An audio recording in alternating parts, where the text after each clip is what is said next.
Boa tarde, piramideiros! Aqui quem vos diz é Felipe Veloso, o Criptomestre, e hoje eu vou estar falando sobre uma coisa que vai moldar o nosso futuro. A nova Guerra Fria entre Estados Unidos e China. E como o Bitcoin, olha pra você ver, o Bitcoin pode estar no meio do desfecho dela.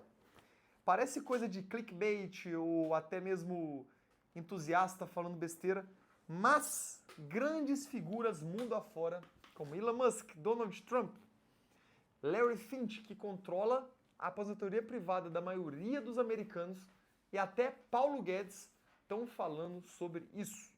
No final desse vídeo vocês vão entender e vão absolutamente se posicionar, porque é algo explosivo.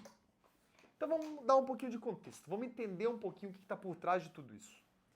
Em 1945, quando a Guerra Mundial finalizou, nós tivemos duas potências, Estados Unidos e União Soviética. E essas duas potências que saíram vitoriosas da guerra brigaram, mas não na porrada, por isso que foi Guerra Fria, mas brigaram para ver quem era mais foda. Em termos de como viver a vida, como administrar sua política, comunismo, capitalismo, quem tem a melhor tecnologia, quem tem um exército melhor, quem faz as melhores bombas. Então foi uma época muito louca. Você teve a União Soviética lançando o primeiro foguete para o espaço, aí você teve os Estados Unidos lançando outro, aí a União Soviética lançou um cachorro, os americanos lançaram uma pessoa, e cada um foi fazendo umas coisas muito loucas, até chegar nos americanos, supostamente, aí que muitos falam, lançar um foguete para a Lua e mandar pessoas para a Lua e voltar com elas em segurança para a Terra. Meio louco isso aí, né? Mas vamos lá. Tudo isso só aconteceu por causa dessa Guerra Fria. E aí também nós tivemos guerras proxy. O que é uma guerra proxy? A guerra proxy é quando você não luta diretamente, mas indiretamente. Vamos dar alguns exemplos. A Coreia. A Coreia era um só país que foi apoiada pela União Soviética, uma facção, os Estados Unidos apoiou outra e eles lutaram entre si. Tanto que hoje nós temos a Coreia do Norte comunista e a Coreia do Sul capitalista. Também rolou o Vietnã, onde os comunistas ganharam, rolou Cuba, onde os comunistas ganharam, e até o Brasil. Chegamos a eleger um presidente comunista e tivemos uma revolução militar financiada pelos Estados Unidos. Tudo isso consequência dessa Guerra Fria. Como todo mundo aqui já sabe, se você não souber, você vai ficar sabendo agora, em 1989, essa Guerra Fria acabou com o fim da União Soviética. A União Soviética, ela quebrou por dentro, ela se partiu por dentro por um grande problema financeiro e de estabilização, porque a União Soviética era uma união, e essa união se desestabilizou e se rompeu. E de lá até 2008, os Estados Unidos reinou sozinho no mundo. Sozinho no mundo. Imagina você ter um país que tem mais dinheiro que todos os outros, mais influência, o melhor exército. Basicamente, os Estados Unidos pôde fazer o que bem entendeu durante praticamente 20 anos. Só que em 2008 nós tivemos a bolha financeira imobiliária nos Estados Unidos que se rompeu. E uma grande parte importante da economia e da influência americana se rompeu. O sistema financeiro americano que financiava e sustentava o modelo de desenvolvimento americano se enfraqueceu.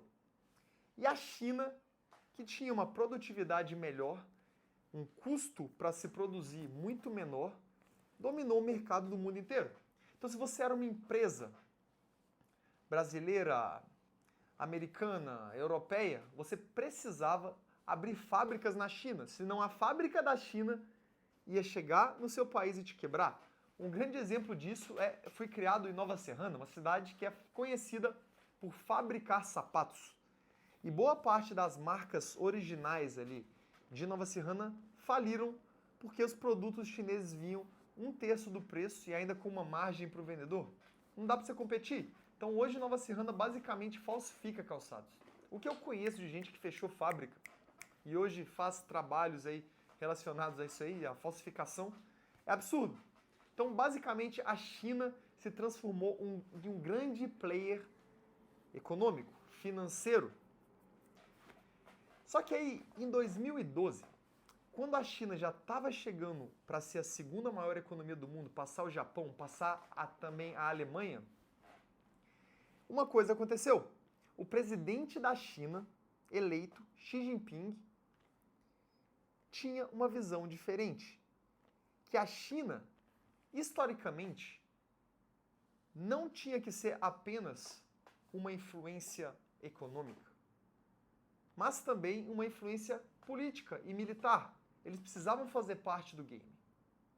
E a partir daí, a China começou a investir muito dinheiro em expandir a sua influência. Emprestar dinheiro para países que não têm dinheiro para pagar de volta só para tomar um pedaço da terra, construir uma base militar. Olha que loucura. Começar a fazer o chamado de trade agressivo, que você vai negociando muito barato com o país só para você quebrar o que está lá dentro e fazer eles precisarem de você. E hoje o mundo, economicamente, está de joelhos para a China. Eu vou mostrar uma coisa para vocês aqui que é loucura. Aqui é a América do Sul no ano 2000. Tudo que está em azul eram os países que tinham como maior parceiro comercial os Estados Unidos. E do lado, 2021, o que está em azul ainda é Estados Unidos, o que está em vermelho é a China. Basicamente, a China dominou a América do Sul. Isso é muita coisa. Isso aqui é só a América do Sul.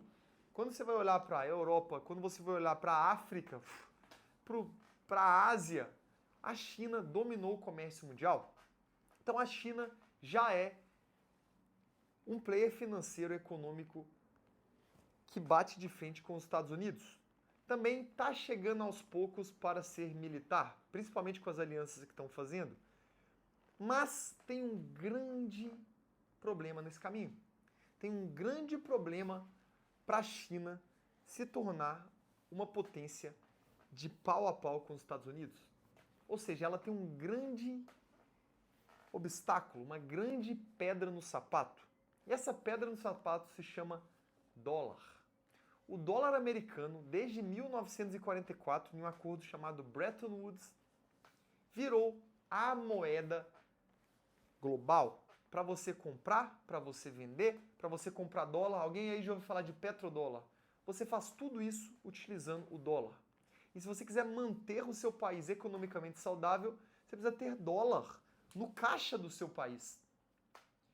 Isso aí dá para os Estados Unidos um poder gigantesco, porque ele produz o dinheiro que o mundo inteiro precisa. Então, o negócio de produção de dinheiro virou basicamente o que os Estados Unidos têm de mais forte. Vamos dar um exemplo muito prático. O seu país tem prata, o seu país tem nióbio, o Brasil tem nióbio. E esse nióbio ele tem um preço em dólar. Os Estados Unidos podem simplesmente imprimir dólar e comprar o seu nióbio. Não é exatamente assim que funciona. Tem um sistema que eu não vou entrar agora, senão eu vou confundir sua cabeça. Mas os Estados Unidos cria dólar. E o dólar é usado no mundo inteiro. Então isso é um problema. E além disso, o dólar também é usado para fazer guerra, chamada de guerra econômica. Alguém aí já sabe o que aconteceu com o embargo cubano, as sanções venezuelanas, as sanções russas, as sanções iranianas? Basicamente, hoje, os Estados Unidos têm poder de travar o seu país de fazer comércio com outros países.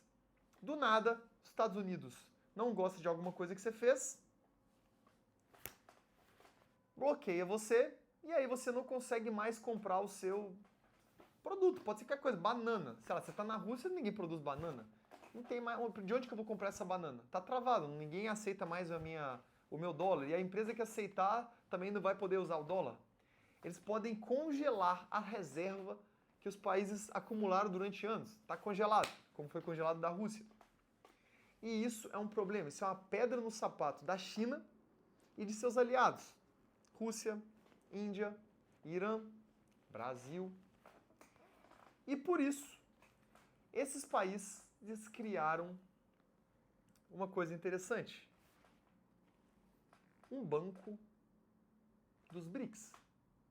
O que são os BRICS? Brasil, Rússia, Índia e China. E outros países agora. Esses BRICS, eles estão vindo para criar uma oposição para os Estados Unidos e para a Europa. E essa oposição, ela não é apenas econômica, ela também é militar. Não vou nem entrar nisso aí, mas vamos lá. E esse conjunto de países criou um banco, o Banco dos BRICS. E o Banco dos BRICS vai ter sua própria moeda. Inclusive, detalhe, sabe quem que é o presidente do Banco dos BRICS? Essa pessoa aqui, ó, Dilma Rousseff. Agora vocês vão entender onde eu vou chegar. Então você tem os Estados Unidos com dólar, a Europa também nesse sistema baseado em dólar. Você tem o Banco dos BRICS, né, os BRICS com a sua moeda dos BRICS. Então você tem duas partes rachadas do mundo, que estão cada vez mais entrando em conflitos uma com a outra, e cada uma tem seu próprio sistema financeiro.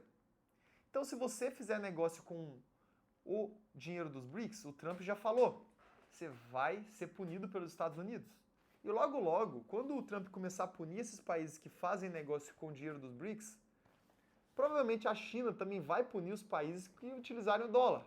Então teremos um mundo rachado entre moeda dos BRICS, controladas ali, administradas pela China, com a China como grande país, e o dólar. Então, você como país, você vai ter que escolher um lado, ou você vai ter que escolher a moeda neutra. Qual é a única moeda neutra que não está na mão nem dos Estados Unidos e nem da China? Sim. Sim. O Bitcoin. E como mesmo Trump já falou, ele quer que o Bitcoin esteja nas reservas americanas.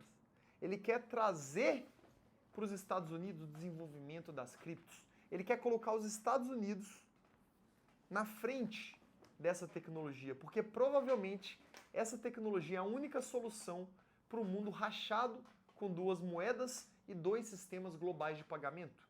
O Bitcoin, para quem não sabe, ele é um sistema global de pagamento, só que ninguém controla e custa centavos.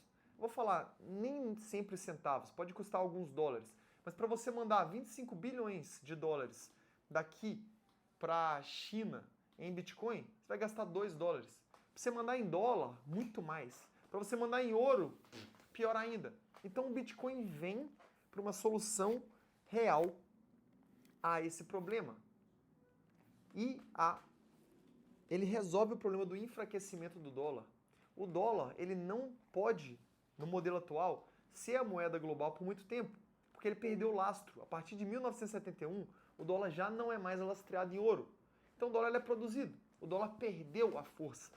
Não tem como você ter uma moeda sem lastro como reserva global. Tem que ser escasso. E o Bitcoin é uma solução muito melhor do que o ouro. E os países já estão vendo isso. E eu vou te dar uma dica. Tenha Bitcoin na sua própria carteira. No futuro, eles vão tentar te vender os ETFs, que é basicamente um Bitcoin sintético. Como já estão vendendo para os pensionistas lá dos Estados Unidos. Não, você tem que ter o Bitcoin nativo em uma carteira cripto como essa. Só você tem acesso às chaves. E a minha empresa, 4P.Finance, permite que você compre e venda seus Bitcoins direto da sua carteira, sem perder sua custódia. Logo, logo vai ter cartão de crédito pré-pago com cripto, já tem pagamento de boleto. Então, se você quiser transformar a sua carteira cripto em um banco, utilize a 4P.Finance que eu fundei e eu ajudo a administrar. Beleza? Então é isso aí, pessoal. Grande abraço e vamos com tudo pra cima